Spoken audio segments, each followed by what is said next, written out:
ಎಲ್ಲ BA 3ನೇ semester ವಿದ್ಯಾರ್ಥಿಗಳಿಗೆ ಈ ಒಂದು ವಿಡಿಯೋಗೆ ಪ್ರೀತಿಯ ಸ್ವಾಗತ. ಇವತ್ತಿನ ಒಂದು ಕ್ಲಾಸ್ನಲ್ಲಿ ನಾವು ಕನ್ನಡ ವಿಷಯದ ಕಂಟಿನ್ಯೂ ಪಾರ್ಟ್ ಅಧ್ಯಾಯ 10 ಭಾಷೆ ಬೇರು ಭಾವ ಹೂವು.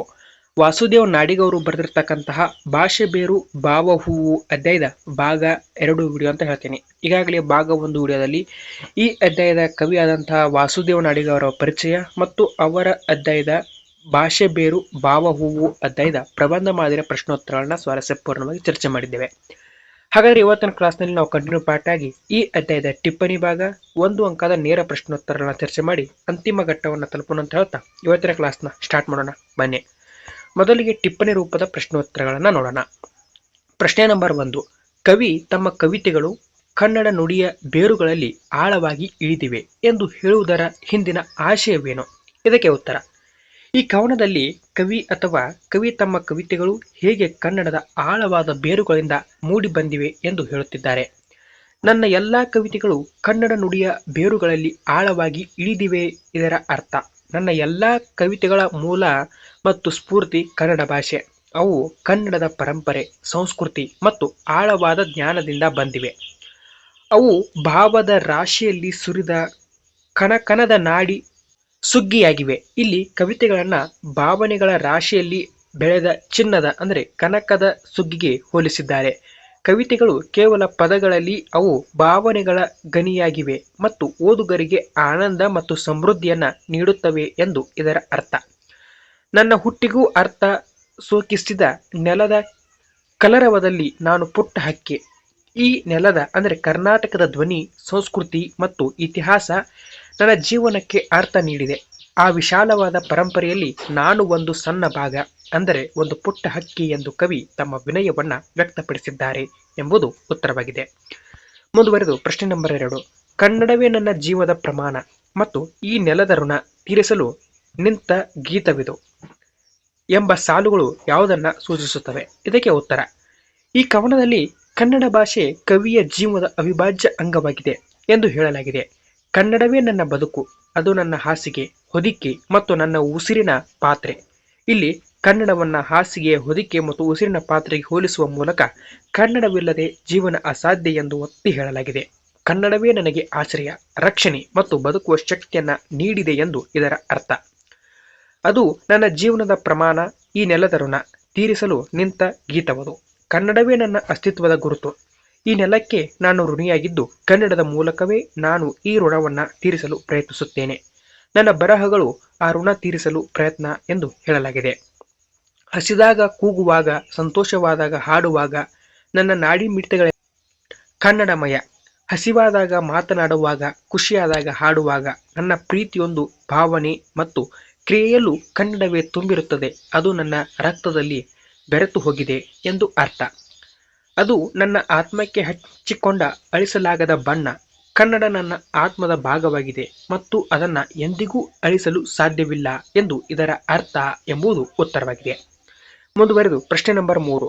ರಂಗೋಲಿಯ ಚುಕ್ಕೆಗಳ ಉಪಮೇಯ ಕವಿಯ ಬದುಕಿಗೆ ಹೇಗೆ ಸಂಬಂಧಿಸಿದೆ? ಉತ್ತರ. ಈ ಕವನದಲ್ಲಿ ಕನ್ನಡ ಭಾಷೆಗೆ ತಾಯಿ ಮತ್ತು ನೆಲದ ನಂಟನ್ನ ಹೋಲಿಸಲಾಗಿದೆ. ಒಂದು ಹಕ್ಕಿ ಎಷ್ಟೇ ಎತ್ತರಕ್ಕೆ ಹಾರಿದರೂ ತಾಯಿಯ ಪ್ರೀತಿಯ ಗೂಡೇ ಅದರ ಕೊನೆಯ ಆಶ್ರಯ. ಯಾವುದೇ ವ್ಯಕ್ತಿ ಎಷ್ಟೇ ದೊಡ್ಡ ಯಶಸ್ಸು ಸಾಧಿಸಿದರೂ ಅವರ ಮೂಲ ಅಂದರೆ ತಾಯಿ ಮತ್ತು ತಾಯ್ನಾಡು ಯಾವಾಗಲೂ ಕೊನೆಯ ಆಶ್ರಯವಾಗಿರುತ್ತದೆ. ಇದರ ಮೂಲಕ ಕನ್ನಡ ನಮ್ಮ ಮೂಲ ಮತ್ತು ಸುರಕ್ಷಿತ ಆಶ್ರಯ ಎಂದು ಹೇಳಲಾಗಿದೆ. ರಂಗೋಲಿಯ ಚುಕ್ಕೆಗಳು ಎಷ್ಟೇ ದೂರ ಹೋದರೂ ಕೊನೆಗೆ ನಮ್ಮ ಅಂತರಂಗದ ಅಥವಾ ಮನಸ್ಸಿನ ಅಂಗಳದಲ್ಲಿಯೇ ಅವುಗಳ ಚಿತ್ರಣ ಅಂತ್ಯಗೊಳ್ಳುತ್ತದೆ. ರಂಗೋಲಿಯ ಚುಕ್ಕೆಗಳು ಹರಡಿಕೊಂಡಂತೆ ನಾವು ಹೊರ ಪ್ರಪಂಚದಲ್ಲಿ ಹರಡಿಕೊಂಡಿದ್ದರೂ ಕೊನೆಗೆ ನಮ್ಮ ಆಂತರಿಕ ಜಗತ್ತಿನಲ್ಲಿ, ನಮ್ಮ ಮನಸ್ಸಿನಲ್ಲಿ ನಮ್ಮ ಮೂಲದ ಚಿತ್ರಣ ಅಂದರೆ ಕನ್ನಡ ಚಿತ್ರಣ ಮಾತ್ರ ಉಳಿಯುತ್ತದೆ ಎಂದು ಅರ್ಥ. ನಾನು ಹೊಲವನ್ನ ಉಳುವಾಗೆಲ್ಲ ದಕ್ಕಿದ್ದು ಅದೇ ನುಡಿಸುತ್ತೆ ಜಾನಕಿಯ ರೀತಿ. ಕಷ್ಟಪಟ್ಟು ದುಡಿದಾಗ ಅಂದರೆ ಹೊಲವನ್ನ ಉಳುವಾಗ ಸಿಗುವ ಫಲದಂತೆ ನಾನು ಕನ್ನಡಕ್ಕಾಗಿ ಶ್ರಮಿಸಿದಾಗ ಜಾನಕಿ ಸೀತೆಯಂತೆ ಕನ್ನಡ ಎಂಬ ಫಲ ನನಗೆ ದೊರಕುತ್ತದೆ. ಇದರರ್ಥ ಕನ್ನಡದ ಮೂಲಕ ಜೀವನಕ್ಕೆ ಬೇಕಾದ ಎಲ್ಲ ಸತ್ಯ ಮತ್ತು ಜ್ಞಾನ ನನಗೆ ಲಭಿಸುತ್ತದೆ ಎಂಬುದು ಉತ್ತರವಾಗಿದೆ. ಪ್ರಶ್ನೆ ನಂಬರ್ 4. ಕವಿಯ ಪ್ರಕಾರ ದುಃಖ ಮತ್ತು ಸಂತೋಷದಂತಹ ಭಾವನೆಗಳು ಹೇಗೆ ಕನ್ನಡದ ಬಾಳ ಪಲ್ಲವಿ ಆಗಿವೆ? ಉತ್ತರ. ಕವನದಲ್ಲಿ ಕನ್ನಡ ನಮ್ಮ ಜೀವನದ ಪ್ರತಿಯೊಂದು ಕ್ಷಣದಲ್ಲೂ ಇದೆ ಎಂದು ವಿವರಿಸಲಾಗಿದೆ. ಬಿದ್ದ ಕಣ್ಣೀರು, ಚಿಮ್ಮುವ ಮುಗುಳುನಗೆ ಇವೆಲ್ಲವೂ ಕನ್ನಡದ ರಿಂಗನ. ಬಾಳ ಪಲ್ಲವಿ, ದುಃಖದ ಕಣ್ಣೀರು, ಸಂತೋಷದ ನಗು, ಹೃದಯದ ವೇಗ, ಕರುಳಿನ ನೋವು, ಈ ಎಲ್ಲಾ ಮಾನವ ಭಾವನೆಗಳು ಕನ್ನಡದ ಪ್ರತಿಧ್ವನಿ. ಕನ್ನಡವೇ ನಮ್ಮ ಜೀವನದ ಪಲ್ಲವಿ ಅಂದರೆ ಜೀವನದ ಹಾಡು ಎಂದು ಇದರ ಅರ್ಥ. ಕನ್ನಡವೇ ನನ್ನನ್ನ ಕೈ ಹಿಡಿದು ನಡೆಸುವ ಬೆಳಕು. ಕನ್ನಡ ನನಗೆ ದಾರಿ ತೋರಿಸುವ ಮಾರ್ಗದರ್ಶಿ. ಅದು ನನ್ನನ್ನ ಸರಿಯಾದ ಮಾರ್ಗದಲ್ಲಿ ನಡೆಸಿಕೊಂಡು ಹೋಗುತ್ತದೆ. ಅದೇ ನನ್ನ ಹೃದಯದ ಕೂಗು, ನನ್ನ ನಿತ್ಯದ ಬೆಳಗು. ಕನ್ನಡ ನನ್ನ ಹೃದಯದ ಆಶಯ ಮತ್ತು ಆಸೆ. ಅದು ನನ್ನ ಪ್ರತಿದಿನದ ಆರಂಭಕ್ಕೆ ಮತ್ತು ಬೆಳಕಿಗೆ ಕಾರಣವಾಗಿದೆ. ಇಕಪರಗಳ ಜೀವನದ ಎಲ್ಲ ಆಗು ಹೋಗುಗಳ ಕಾರ್ಯವೆಲ್ಲ ಕನ್ನಡವೇ. ಈ ಜೀವನ ಮತ್ತು ಮರಣದ ನಂತರ ಜೀವನದ ಎಲ್ಲಾ ಅನುಭವಗಳು ಮತ್ತು ಕಾರ್ಯಗಳು ಕನ್ನಡದ ಮೂಲಕವೇ ನಡೆಯುತ್ತವೆ ಎಂದು ಇದರ ಅರ್ಥ. ಕನ್ನಡವೇ ನನ್ನ ಇಹಪರಗಳ ಅಸ್ತಿತ್ವಕ್ಕೆ ಕಾರಣ ಎಂದು ಲೇಖಕರು ಹೇಳಿದ್ದಾರೆ ಎಂಬುದು ಉತ್ತರವಾಗಿತ್ತು. ಇಷ್ಟು ಟಿಪ್ಪಣಿ ಭಾಗದ ಪ್ರಶ್ನೋತ್ತರಗಳಾಗಿದ್ವು. ಮುಂದುವರೆದು 1 ಅಂಕದ ನೇರ ಪ್ರಶ್ನೋತ್ತರಗಳನ್ನು ನೋಡೋದಾದರೆ, ಪ್ರಶ್ನೆ ನಂಬರ್ 1, ಕವಿಯ ಕವಿತೆಗಳು ಯಾವುದರ ಬೇರುಗಳಲ್ಲಿ ಆಳವಾಗಿ ಇಳಿದಿವೆ? ಕನ್ನಡ ನುಡಿಯ ಬೇರುಗಳಲ್ಲಿ. 2, ಕವಿತೆಗಳನ್ನು ಭಾವದ ರಾಶಿಯಲ್ಲಿ ಯಾವುದಕ್ಕೆ ಹೋಲಿಸಲಾಗಿದೆ? ಉತ್ತರ, ಕನಕನದ ನಾಡಿ ಸುಗ್ಗಿಗೆ ಹೋಲಿಸಲಾಗಿದೆ. ಪ್ರಶ್ನೆ ನಂಬರ್ 3, ಕವಿತೆಗಳು ಓದುಗರಿಗೆ ಏನನ್ನ ನೀಡುತ್ತವೆ? ಉತ್ತರ, ಆನಂದ ಮತ್ತು ಸಮೃದ್ಧಿಯನ್ನ ನೀಡುತ್ತವೆ. 4, ಕವಿ ತಮ್ಮ ವಿನಯವನ್ನ ಹೇಗೆ ವ್ಯಕ್ತಪಡಿಸಿದ್ದಾರೆ? ಉತ್ತರ, ಈ ನೆಲದ ಕಲರವದಲ್ಲಿ ನಾನು ಒಂದು ಪುಟ್ಟ ಹಕ್ಕಿ ಎಂದು ಹೇಳುವ ಮೂಲಕ ವ್ಯಕ್ತಪಡಿಸಿದ್ದಾರೆ. 5, ಕವಿಯ ಜೀವನದ ಅವಿಭಾಜ್ಯ ಅಂಗ ಯಾವುದು? ಉತ್ತರ, ಕನ್ನಡ ಭಾಷೆ. 6, ಕವಿ ಕನ್ನಡವನ್ನ ಯಾವುದಕ್ಕೆ ಹೋಲಿಸಿದ್ದಾರೆ? ಉತ್ತರ, ಹಾಸಿಗೆ, ಹೊದಿಕೆ ಮತ್ತು ಉಸಿರಿನ ಪಾತ್ರೆಗೆ ಹೋಲಿಸಿದ್ದಾರೆ. ಪ್ರಶ್ನೆ ನಂಬರ್ 7, ಕನ್ನಡವಿಲ್ಲದೆ ಜೀವನ ಅಸಾಧ್ಯ ಎಂದು ಯಾವುದರ ಮೂಲಕ ಒತ್ತಿ ಹೇಳಲಾಗಿದೆ? ಉತ್ತರ, ಕನ್ನಡವನ್ನ ಹಾಸಿಗೆ, ಹೊದಿಕೆ ಮತ್ತು ಉಸಿರಿನ ಪಾತ್ರೆಗೆ ಹೋಲಿಸುವ ಮೂಲಕ ಒತ್ತಿ ಹೇಳಲಾಗಿದೆ. ಪ್ರಶ್ನೆ ನಂಬರ್ 8, ಕವಿಯ ಅಸ್ತಿತ್ವದ ಗುರುತು ಯಾವುದು? ಉತ್ತರ, ಕನ್ನಡವೇ ನನ್ನ ಜೀವನದ ಪ್ರಮಾಣ ಎನ್ನುವುದು. ಪ್ರಶ್ನೆ ನಂಬರ್ 9, ಕವಿ ಈ ನೆಲದ ಋಣವನ್ನ ಯಾವುದರ ಮೂಲಕ ತೀರಿಸಲು ಪ್ರಯತ್ನಿಸುತ್ತಿದ್ದಾರೆ? ಉತ್ತರ, ಕನ್ನಡದ ಮೂಲಕ.